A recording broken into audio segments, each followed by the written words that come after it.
subscribe the channel and press the bell icon for upcoming videos. Hello friends, welcome to my channel pharmacology concepts by Rajesh Chaudhary. तो आज इस video पे हम करने वाले हैं basic introduction to the electrophoresis. आज हम समझेंगे इलेक्ट्रोफोरेसिस है क्या, क्या इसके बेसिक थ्योरीज हैं, क्या कॉन्सेप्ट हैं, क्या इक्वेशंस हैं और क्या फैक्टर्स हैं जो कि आपके आयंस की मोबिलिटी को या मार्क्सन्स को अफेक्ट कर सकते हैं या इलेक्ट्रोफोरेसिस को अफेक्ट कर सकते हैं। बात करें इस टॉपिक की, ये टॉपिक आपके फार्मेसी के हैं तो 7th सेमेस्टर में इन्वॉल्व हैं। So if you want to watch my previous videos regarding the spectroscopy और chromatography you can check description box below और by using this link. Notes के लिए आप मेरी वेबसाइट www.pharmacyconcepts.in पे चेकआउट कर सकते हैं। So let discuss about the topic. Electrophoresis, अगर आपको इलेक्ट्रोफोरेसिस को समझना है तो आप इस वर्ड को डिकोड कर लीजिए। इलेक्ट्रोफोरेसिस बेसिकली दो वर्ड से बना हुआ है, एक है आपका इलेक्ट्रो, सेकंड आपका फोरेसिस। जो इलेक्ट्रो वर्ड है उसका मतलब होता है इलेक्ट्रिकल फील्ड। किसी भी मीडिया पे अगर हम इलेक्ट्रिकल फील्ड अप्लाई करें उसमें करंट फ्लो होगा, जाहिर सी बात है, तो उसे हम एक तरीके से इलेक्ट्रो वर्ड से कोरिलेट कर सकते हैं। सेकेंड वर्ड है हमारा फोरेसिस जो कि इंपॉर्टेंट है, that means separation of the ions. So completely इसको अगर हम मिक्स करें या अरेंज करें तो हम ऐसा टेक्निक्स, जिस टेक्निक्स के हेल्प से हम किसी मीडिया पे इलेक्ट्रिकल फील्ड अप्लाई करें और उस फील्ड में या उस सॉल्वेंट में या उस मीडिया पे जो हमारे बायोमॉलिक्यूल्स हैं या सब्सटेंस हैं जो कि चार्ज पार्टिकल होंगे, जो आयंस बनेंगे, वो आयंस हम इन इलेक्ट्रिकल फील्ड के थ्रू सेपरेट आउट कर सकते हैं। ठीक है, जो फर्स्ट है आपके scientist टेसिलस A Swedish biochemist won the Nobel Prize in 1948. He first developed the electrophoresis techniques and discovered the complex nature of the serum proteins. जो फर्स्ट हैं साइंटिस्ट हैं जिन्होंने डेवलप किया था इस कॉन्सेप्ट को, वो है आपके टेसिलस, ठीक है, जो कि स्वीडिश बायोकेमिस्ट हैं। उन्होंने नोबेल प्राइज भी आपके गेन किया था। ठीक है, तो basically it is a separation techniques in which the transport of the particles और charge particle through a solvent, most probably the aqueous buffer, by the application of an electrical field is called the electrophoresis. तो means हम किसी भी आपके media पे अगर हम किसी बायोमॉलिक्यूल्स का या किसी चार्ज पार्टिकल का सेपरेशन करें, ठीक है, इलेक्ट्रिकल फील्ड के इन्फ्लुएंस से, उससे हम इलेक्ट्रोफोरेसिस बोल सकते हैं। समझिए, सपोज ये हमारा कुछ मीडिया है, यहाँ सपोज कुछ मीडिया है ना, ठीक है, यहाँ पे कुछ हमारे बायोमॉलिक्यूल्स हैं। वो बायोमॉलिक्यूल्स जो हैं न्यूट्रल भी हो सकते हैं, लेकिन हम इलेक्ट्रिकल फील्ड अप्लाई करें जिसमें हमारा ये एक तरीके से क्या है आपका, ये आपका कैथोड है और ये हमारा प्यारा सा एनोड। ठीक है, एनोड पॉजिटिव होता है, कैथोड नेगेटिव होता है, याद रखिएगा। ठीक है, तो अब क्या करेंगे हम लोग, इसमें हम लोग इलेक्ट्रिकल फील्ड अप्लाई करेंगे तो करंट फ्लो होगा। करंट फ्लो होगा तो जो आपके न्यूट्रल्स आयंस हैं या जो न्यूट्रल्स मटेरियल हैं, बायोमॉलिक्यूल्स हैं, जैसे कि आपकी बात करें हम लोग प्रोटीन की हो, डीएनए की हो, न्यूक्लिक एसिड की हो, एमिनो एसिड्स की हो, आरएनए की हो, तो ये सब जो हैं इसमें आयंस बनेंगे। ठीक है, जाहिर सी बात, इसमें पेप्टाइड बॉन्ड्स होते हैं, COH NH2 होते हैं, तो ये आपका CO माइनस आयन और NH3 प्लस आयन, तो प्लस और नेगेटिव पॉजिटिव आयन बन सकते हैं। सपोज ये मान लेते हैं हमारा ये पॉजिटिव आयन है, ये हमारा नेगेटिव आयन है। ठीक है, तो इसमें हम इलेक्ट्रिकल फील्ड अप्लाई करेंगे तो जो भी चार्ज पार्टिकल हैं, जो चार्ज मॉलिक्यूल्स हैं, पॉजिटिव और नेगेटिव, ये आपके अपोजिट डायरेक्शन पे मूवमेंट करेंगे, अट्रैक्शन होंगे। So positive attract to the negative charge, so they move on the cathode side and negative charge move on the anode side. तो जो पॉजिटिव चार्ज पार्टिकल्स हैं वो आपके कैथोड की ओर मूव करेंगे और नेगेटिव चार्ज पार्टिकल आपके एनोड की ओर मूव करेंगे। ठीक है, और इसकी हेल्प से हम जो हैं कितना आयंस एनोड कैथोड की ओर आया हम उसको क्वांटिफाई कर सकते हैं। तो हम एक तरीके से समझ सकते हैं कि हम कितने आपके उसमें प्रोटीन मॉलिक्यूल्स हैं या डीएनए मॉलिक्यूल्स हैं। तो एक तरीके से क्वालिटेटिव एनालिसिस और क्वांटिटेटिव एनालिसिस में भी यूजफुल होता है। और ये बेसिकली जो बायोलॉजिकल फ्लूइड्स हैं, सीरम्स हैं, प्रोटीन्स हैं, आपके स्टार्च हो सकते हैं, डीएनए हो सकते हैं, आरएनए हो सकते हैं, ठीक है, उनका ये सेपरेट आउट कर सकता है easily. So the cations migrate towards the electrical field negatively charged cathode, that's called cataphoresis. Terms और है ना, आयनोफोरेसिस मीन्स आयंस को सेपरेट करना, इलेक्ट्रोफोरेसिस इलेक्ट्रिक फील्ड के प्रेजेंस में आयंस को सेपरेट करना, cataphoresis means movement of the cations to the cathode, and anaphoresis means movement of the negative charge negative ions to the anode or positive charge. It's called the anaphoresis. And neutrals जो species हैं जो कि charge particle में convert नहीं होंगे, वो एक तरीके से रिमेन स्टेबल होंगे, वो मूवमेंट नहीं शो करेंगे। They do not experience the electrical field and remains the stationary. तो ये ज़रूरी है कि हमारे जो बायोमॉलिक्यूल्स हैं वो चार्ज पार्टिकल में कन्वर्ट्स हों, तभी वो अलग हो पाएंगे। So this our basics about the electrophoresis. चलिए अब आते हैं हम लोग कुछ और बारे में बात करते हैं। This techniques also extended to the zone electrophoresis. It separates ions based on the migration of charge molecules through the cellulose state paper और एरागोस जेल फिल्म। ठीक है, and most of the polymers are electrically charge molecules which can be separated by the this techniques. तो basically electrophoresis में दो type के होते हैं, एक होता है मूविंग बाउंड्री, एक होता है जोन इलेक्ट्रोफोरेसिस। दो टाइप्स के मेनली क्लासिफाई करते हैं।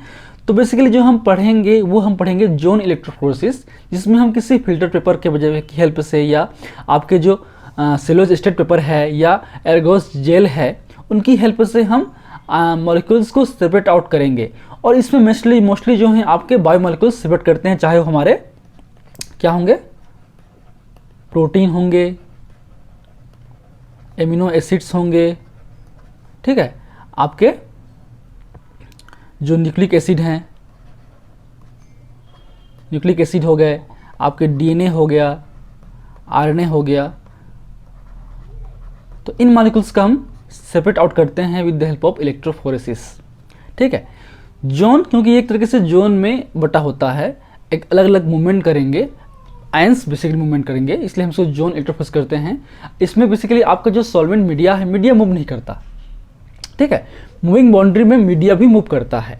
जोन इलेक्ट्रोफोरेसिस में केवल आपके जो आयंस हैं, नेगेटिव पॉजिटिव, दोनों ही आपके मूव करेंगे एक पर्टिकुलरली जोन पे, पर्टिकुलरली एरिया पे, इसलिए बोलते हैं इसको जोन इलेक्ट्रोफोरेसिस। ठीक, चलिए अब आते हैं बेसिक्स इसके बारे में।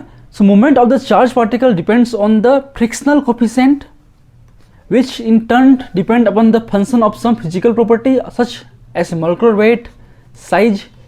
ठीक है, so electrostatic force is directly proportional to the electrical field strength. तो जो इलेक्ट्रोस्टैटिक फोर्स है वो आपके जो इलेक्ट्रिकल फील्ड की स्ट्रेंथ है उस पर डिपेंड करता है, जहाँ पे Fe क्या है, Fe is equal to electrostatic force and Q is equal to charge and E is equal to electrical field strength. And electrostatic migrations जो मूवमेंट है it is opposed by the frictional force, जो कि frictional force के opposite होता है। सो अब क्या है, frictional force is equal to velocity of migration and frictional coefficient. ठीक है, तो फ्रिक्शनल फोर्स आपके जो फ्रिक्शनल कोफिशिएंट है उसके रेस्पेक्ट में काम करता है। जितना ज़्यादा फ्रिक्शनल फोर्स होगा उतना ही मूवमेंट या माइग्रेशंस कम होंगे। ठीक है, ठीक है। So the rate of migrations of the molecules, अगर हम बात करें रेट किस रेट पे माइग्रेशन करता है, उसके लिए जो इक्वेशंस हैं याद रखिए। V means velocity of the molecules is equal to the E is the electrical field strength, Q is the charge, F is the frictional coefficient. ठीक, so VE is equal to QF, जिसे हम U से हम note कर सकते हैं, mu से, जो है आपका electrophoretic mobility. So electrophoretic mobility is equal to VE और QF, जो एक तरीके से आपके मोबिलिटी जो है, जो मोलिक्यूल की वेलोसिटी है उस पर डिपेंड करता है, प्लस जो इलेक्ट्रिकल फील्ड के स्ट्रेंथ पे डिपेंड करता है, प्लस चार्ज पे डिपेंड करता है, प्लस आपके फ्रिक्शनल कोफिशिएंट पे डिपेंड करता है। सो अल्टीमेटली बात करें हम रेट की, rate of migration of the ions, क्योंकि हम पढ़ेंगे फैक्टर अफेक्टिंग द इलेक्ट्रोफोरेसिस, कौन कौन से फैक्टर्स हैं जो कि आपके इलेक्ट्रोफोरेसिस को अल्टीमेटली माइग्रेशंस, आयंस के माइग्रेशंस को अफेक्ट करते हैं। उनमें से फर्स्ट है हमारा जो कि बढ़ाते हैं। So rate of migrations of the ions directly proportional to the charge of the molecules, current and voltage. ठीक है, जो कि आपके फास्टर स्पीड के लिए रिस्पॉन्सिबल होंगे। अगर चार्ज बढ़ेगा, करंट बढ़ाएंगे या वोल्टेज बढ़ाएंगे तो जो माइग्रेशन है वो भी क्या होगा, फास्ट होगा। ठीक है, ये इंटरनल है, ये एक्सटर्नल है, जो फैक्टर्स से बात करें, है ना। सेकेंड है आपका rate of the migration of ions inversely proportional to the shape, size and frictional resistance. ये जितना शेप बड़ा होगा, साइज जितना मूवमेंट बड़ा होगा या फ्रिक्शनल रेजिस्टेंस जितना बड़ा होगा, उसकी जो स्पीड है, माइग्रेशन स्पीड है, वो क्या होगी, स्लो होगी। ठीक, जाहिर सी बात है, जो बड़ा शेप हो या बड़ा साइज हो, उनकी मूवमेंट की बात करें तो मूवमेंट इनकी फास्ट होती है, इनकी स्लो होती है। ठीक है, ये करेंगे आपके स्लो मूवमेंट, ये करेंगे आपके फास्ट मूवमेंट। ठीक, जितना फोर्स अप्लाई होगा, मतलब रुक फ्रिक्शनल फोर्स क्या है या रेजिस्टेंस क्या है, मूवमेंट्स को रोकना, इससे जितना फ्रिक्शनल फोर्स बढ़ेगा उतना उसका जो माइग्रेशन रेट है वो कम होंगे। तो ये basically factors affecting the electric forces है। अब बात करते हैं हम लोग बेसिक टाइप्स के बारे में। तो बेसिकली दो टाइप्स के होते हैं, एक है मूविंग बाउंड्री इलेक्ट्रिक फोर्सेस, एक है हमारा जोन इलेक्ट्रिक फोर्सेस। बात करें मूविंग बाउंड्री इलेक्ट्रिक फोर्सेस की, मतलब ऐसे इलेक्ट्रिक फोर्सेस टेक्निक्स जिसमें जो आपके मीडिया है वो भी मूव करेंगे। ठीक है, आयंस तो मूव करेंगे ही, मीडिया भी मूव करते हैं, इसलिए बोलते हैं मूविंग बाउंड्री इलेक्ट्रिक फोर्सेस, जिसमें मोस्ट इंपॉर्टेंट है आपका capillary electric forces and it is used to separate the proteins, peptides, inorganic ions, organic acids, base and nucleic acids. ठीक है, इसके अलावा आपके इम्यूनो इलेक्ट्रिक फोर्सेस हैं, आइसोकेटिक इलेक्ट्रिक फोर्सेस है या आइसो इलेक्ट्रिक फोर्सेस है, तो बहुत सारे और होते हैं, आइसोटेको इलेक्ट्रिक फोर्सेस है, ये भी होते हैं। तो मेन जो आपके बीफार्म लेवल पे जो है आपको इतना पता होना चाहिए कि आपकी मूविंग बाउंड्री इलेक्ट्रिक फोर्सेस में कैपिलरी इलेक्ट्रिक फोर्सेस आता है, कैपिलरी जेल अलग हो गया। ठीक है, नेक्स्ट आपका जोन इलेक्ट्रिक फोर्सेस, जिसमें एक पर्टिकुलर जोन पे मूवमेंट होता है केवल आयंस का, इसमें आपके सॉल्वेंट का या मीडिया का मूवमेंट नहीं होता है। इसमें आते हैं paper electric forces, capillary gel electric forces and gel electric forces like the agarose gel, DNA proteins, polyacrylamide gel means PAG gel या SDS पेज। ठीक है, तो ये सब टाइप्स होते हैं। तो आज की वीडियो पे हम यहीं पर कवर करेंगे।